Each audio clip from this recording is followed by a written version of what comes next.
Welcome to my channel, pageant family. Today's episode is all about the Miss South Africa Top 15. If you're new to my channel, I'm Dani Walker. I am a former Miss Montana USA and I'm a pageant coach, which is why I love all things pageants. So if you love pageant content too, make sure that you subscribe to this channel and don't forget to hit the notifications bell as well so you don't miss out on any new episodes.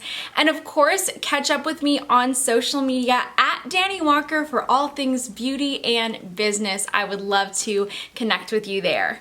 Quick thank you to everybody who requested this video. I love hearing from you and knowing what you want to see on the channel because that is the content that I want to create. So make sure to always leave those requests in the comment section below. I have to say that the contestants this year in the top 35 when they were announced were absolutely phenomenal, and I didn't create an episode about that because I had such a hard time narrowing it down to a top 15, but fan votes did that for me. So today we're going to be talking about the top 15 and potentially who is going to make that next cut to the top 10. I think that South Africa has really stepped it up. They've had 2 Miss Universes in recent years, and then one of their queens was first runner-up. So they have this amazing track record, and I think that it just goes to show that when you put quality into your organization and when you really invest in your contestants and in the program, that you see their success down the road when they go and compete in other international competitions.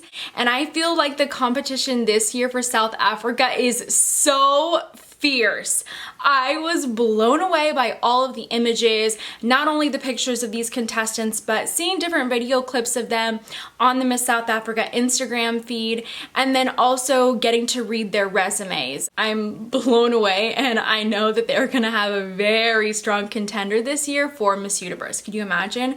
Back-to-back Miss South Africas. I can totally see that. Although the competition is pretty stiff this year, you can check out some of my other recent recaps for the other contestants I've been keeping my eye on for Miss Universe 2020. So just click this episode in the corner to check out another really fun recent recap. I'm going to be using contestant numbers for this episode because I do not want to mispronounce any of these beautiful South African names. So bear with me for that. The first contestant we're talking about is number 15, and she is working as a doctor. She's in the medical field, and I think it speaks to someone's intelligence when they have a profession that has to do with sciences or math, and I think that it can definitely be something that works to their advantage in the interview room or for on-stage question, as long as they have been also practicing those skills. But I do believe that when you do spend a lot of time in academia, that you have a lot more attention to detail when it comes to articulating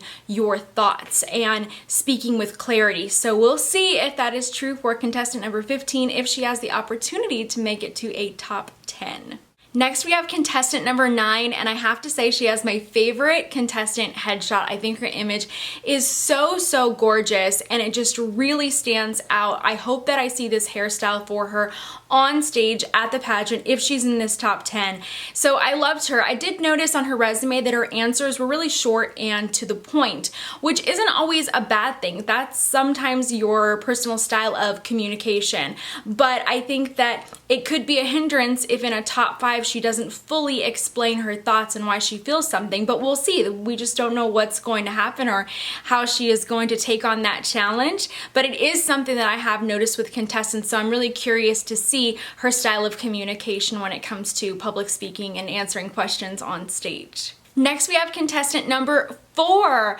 I have heard about her, and some of you have messaged me to tell me to be on the lookout for her way before they even announced the top 35. So clearly she has quite a fan following within South Africa, and she is no stranger to pageants. She works as a professional model, which I think sometimes can help you when you're on stage and you're modeling for swimsuit or for evening gowns. So we'll see if those skills are gonna carry over for her, but regardless of that, she is a very beautiful contestant.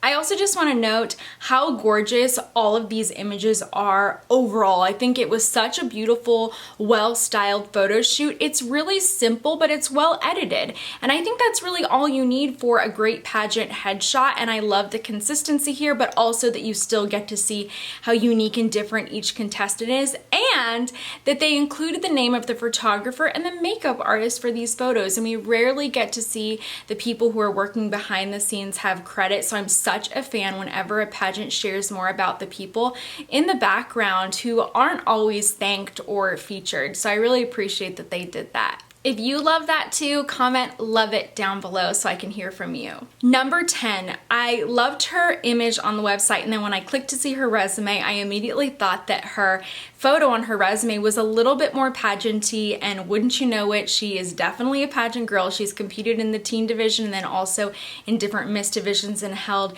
different titles for South Africa. So I think that sometimes that can help you if it's experience in the right type of pageants, and if you are able to pivot so that you are able to show all the sides of you that best suit the new title that you're competing for. But on the other hand, there are times when you are a pageant girl or a pageant patty that you start to come across as rehearsed and not as fresh in comparison to contestants who've never competed before. So I'm curious to see how this is going to play out if she makes it to a top 10. Next, we have number 2. She works in marketing communications, but she's also a model. To me, that means this great blend of beauty and brains and real world skills, but also can really work it on stage or in front of a camera. So that's why she is making it into my hypothetical top 10. Number 6, she is a doctor and she's been on the front lines dealing with COVID-19.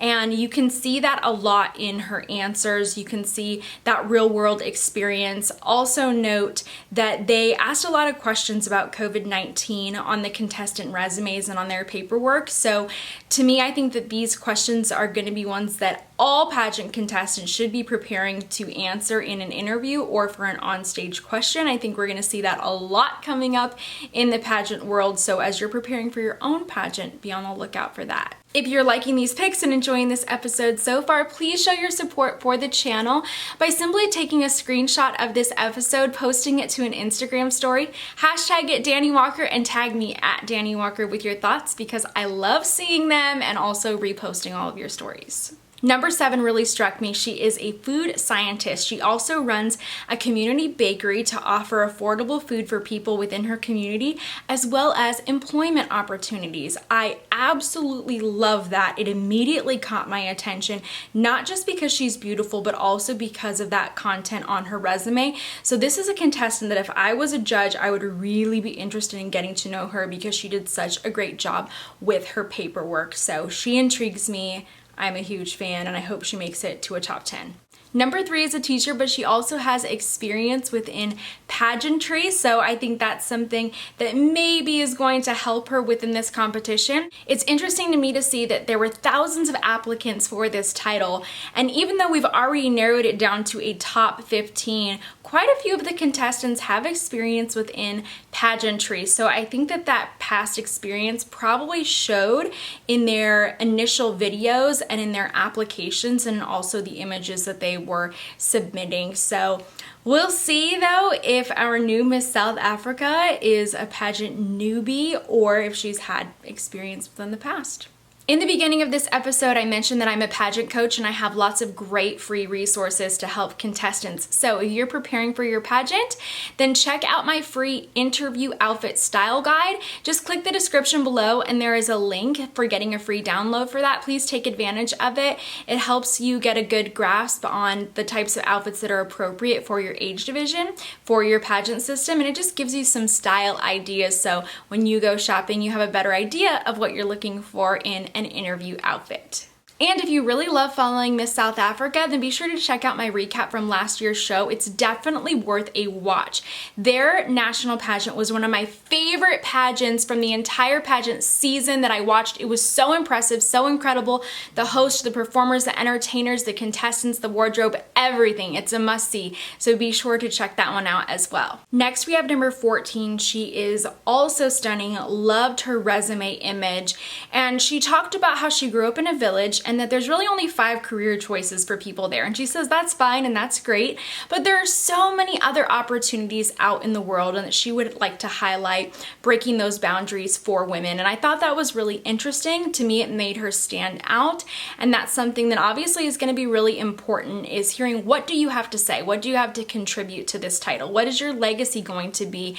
And I think that she has an interesting just outlook on life because of her experiences, and she's definitely someone I would be paying attention to. Contestant number 5 stood out to me. She is a model and she's beautiful, but many of the contestants are models. But she did mention on her paperwork that she comes prepared with brand and business management experience because she has managed her own career for the past 6 years.